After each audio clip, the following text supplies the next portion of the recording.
बिस्मिल्लाहिर्रहमानिर्रहीम अस्सलाम वालेकुम। शेफ़ उस्मा के किचन देसी पकवान में खुश आमदीद। आज मैं आपके साथ बहुत ही मज़ेदार और क्विक सी रेसिपी शेयर करने लगी हूँ। आज हम बनाएंगे पेरी पेरी चिकन रोस्ट। तो चलिए रेसिपी स्टार्ट करते हैं। यहाँ पर हमारे पास मौजूद है शंग्रीला के पेरी पेरी सॉसेस। सबसे पहले हमने यहाँ पर लेना है एक अदद चिकन।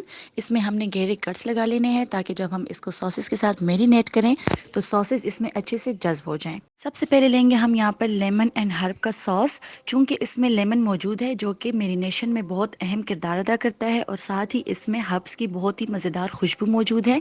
2 टीस्पून हम इसमें लेमन एंड हर्ब का सॉस शामिल करेंगे। साथ ही हम इसमें शामिल करेंगे गार्लिक सॉस जो कि बहुत ही बेहतरीन खुशबू देगा आपकी चिकन की मैरिनेशन में।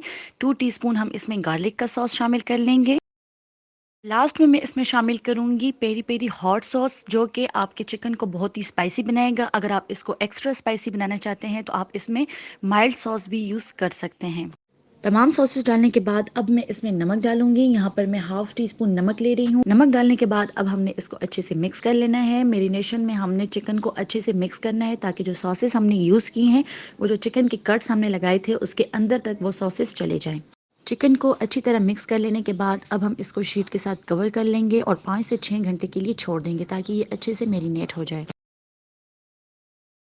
5 घंटे गुजर चुके हैं। अब हमने इसको फ्राई कर लेना है। फ्राई करने के लिए हमने ऑयल को अच्छी तरह से गर्म कर लेना है। जब ऑयल गर्म हो जाए तो हमने इसके नीचे आंच स्लो कर लेनी है ताकि चिकन अंदर तक अच्छे से पक जाए और जले नहीं। चिकन को हमने दोनों साइड से अच्छी तरह से गोल्डन कर लेना है ताकि इसका खूबसूरत सा कलर आ जाए और इसको हमने स्लो आंच पर करना है ताकि चिकन अंदर से अच्छी तरह से गल जाए। शंग्रीला फूड के लॉन्च किए गए पेरी पेरी सॉसेस बहुत ही टेस्टी और यमी हैं। इसको आप जो है तो इजीली यूज़ कर सकते हैं। जब भी आपका मन चाहे फ़ौरन से आपने सॉसेस निकाले, उसको मसाला लगाया और झटपट आपने इसको फ्राई करके खा लिया। तमाम चिकन हमने अच्छी तरह से फ्राई कर लिया है। अब हम इसको डिश आउट करेंगे। बहुत ही मज़ेदार पेरी पेरी चिकन रोस्ट तैयार है। उम्मीद करते हैं कि आपको हमारी आज की रेसिपी पसंद आई होगी। आप भी इसको घर में ज़रूर ट्राई करें। इंशाल्लाह आपको पेरी पेरी सॉसेस का टेस्ट बहुत ही अच्छा लगेगा। मज़ीद हेल्दी और मज़ेदार रेसिपीज़ देखने के लिए हमारे यूट्यूब चैनल को सब्सक्राइब कर लें, फेसबुक पेज को लाइक कर लें और इंस्टाग्राम पर हमें फॉलो करें। तो चलती हूँ, दुआ में याद रखिएगा। इंशाल्लाह फिर मुलाकात होगी आसान, मज़ेदार और क्विक रेसिपी के साथ। शुक्रिया, अल्लाह हाफिज़।